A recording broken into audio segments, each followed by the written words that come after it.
नमस्कार दोस्तों, स्वागत है आपका आपके अपने YouTube चैनल कष्ट हरण में।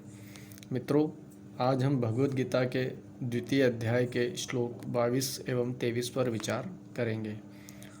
वासांसि जीर्णानि यथा विहाय नवानि गृह्यति नरो अपराणि तथा शरीराणि विहाय जीर्णा न्यायानि संयाति नवानि देहि।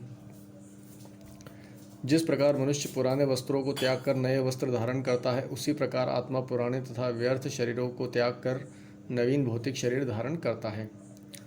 तात्पर्य: अणु आत्मा द्वारा शरीर का परिवर्तन एक स्वीकृत तथ्य है। आधुनिक विज्ञानी जन तक जो आत्मा के अस्तित्व पर विश्वास नहीं करते, पर साथ ही हृदय से शक्ति साधन की व्याख्या भी नहीं कर पाते, उन परिवर्तनों को स्वीकार करने को बाध्य है जो बाल्यकाल से कुमारावस्था और फिर तरुणावस्था तथा वृद्धावस्था में होते हैं।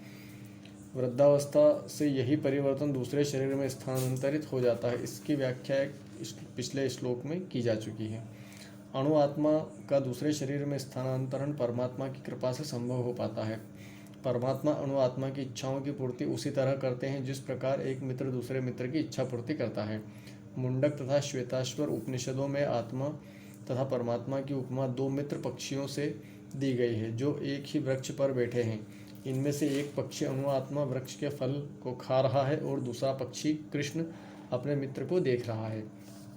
यद्यपि दोनों पक्षी समान गुण वाले हैं, किंतु इनमें से एक भौतिक वृक्ष के फलों पर मोहित है, किंतु दूसरा अपने मित्र के कार्यकलापों का साक्षी मात्र है। कृष्ण साक्षी पक्षी है और अर्जुन फल भोक्ता पक्षी। यद्यपि दोनों मित्र हैं, किंतु फिर भी एक स्वामी और दूसरा सेवक है। अणु आत्मा द्वारा इस संबंध की विस्मृति ही उसके एक वृक्ष से दूसरे पर जाने या एक शरीर से दूसरे में जाने का कारण है। जीव आत्मा प्राकृत शरीर रूपी वृक्ष पर अत्यधिक संघर्षशील है, किंतु जो ही वह दूसरे पक्षी को परम गुरु के रूप में स्वीकार करता है, जिस प्रकार अर्जुन कृष्ण का उपदेश ग्रहण करने के लिए स्वेच्छा से उनकी शरण में जाता है, त्यों ही परतंत्र पक्षी तुरंत सारे शोकों से विमुक्त हो जाता है। मुंडक उपनिषद तथा श्वेताश्वर उपनिषद समान रूप से इसकी पुष्टि करते हैं। समाने वृक्षे पुरुषो निमग्नो अनिशया शोचति मुह्यमानः जोष्टं यदा पश्यत्ययन्नमिषमस्य महिमानमिति वित्तशोकः।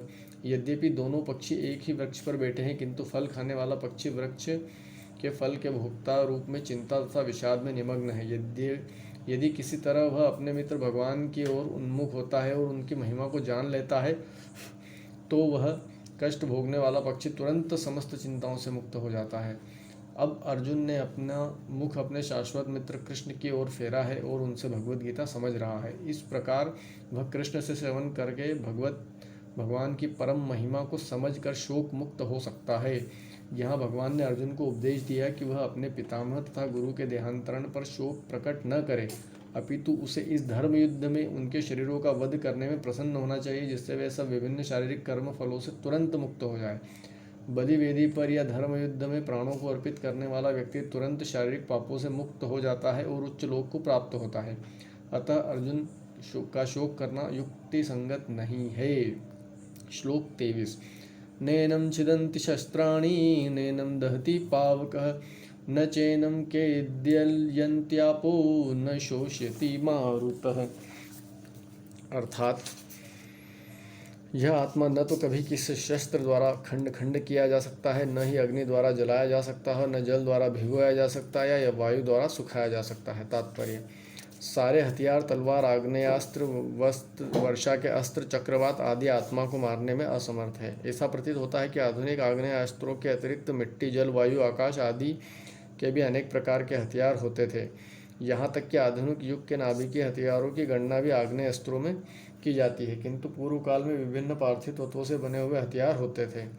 आग्नेयास्त्रों का सामना जल के हथियारों से किया जाता था, जो आधुनिक विज्ञान के लिए अज्ञात है। आधुनिक विज्ञान को चक्रवात हथियारों का भी पता नहीं है। जो भी हो, आत्मा को न तो कभी खंड किया जा सकता है, न किन्हीं वैज्ञानिक हथियारों से उसका संहार किया जा सकता है, चाहे उनकी संख्या कितनी ही क्यों न हो। मायावादी इसकी व्याख्या नहीं कर सकते कि जीव किस प्रकार अपने अज्ञान के कारण उत्पन्न हुआ और तत्पश्चात माया की शक्ति से आवृत्त हो गया। न ही आदि परमात्मा से जीवों को विलग कर पाना संभव था। प्रत्युत सारे जीव परमात्मा से विलग हुए अंश हैं। चूंकि वे सनातन अणु आत्मा है, अतः माया द्वारा आवृत्त होने की उनकी प्रकृति स्वाभाविक है और वे इस तरह वे भगवान की संगति से पृथक हो जाते हैं। जिस प्रकार अग्नि के स्फुलिंग अग्नि से विलग होते ही बुझ जाते हैं। यद्यपि इन दोनों के गुण समान होते हैं, वराह पुराण में जीवों को परमात्मा का भिन्न अंश कहा गया है। भगवद गीता के अनुसार वे भी शाश्वत रूप से ऐसे ही हैं। अतः मोह से मुक्त होकर ही भी जीव पृथक अस्तित्व रखता है, जैसा कि कृष्ण द्वारा अर्जुन को उपदेश दिए गए उपदेशों से स्पष्ट है। अर्जुन कृष्ण के उपदेश के कारण मुक्त हो गया, किंतु कभी भी कृष्ण से एकाकार नहीं हुआ। हरे कृष्ण।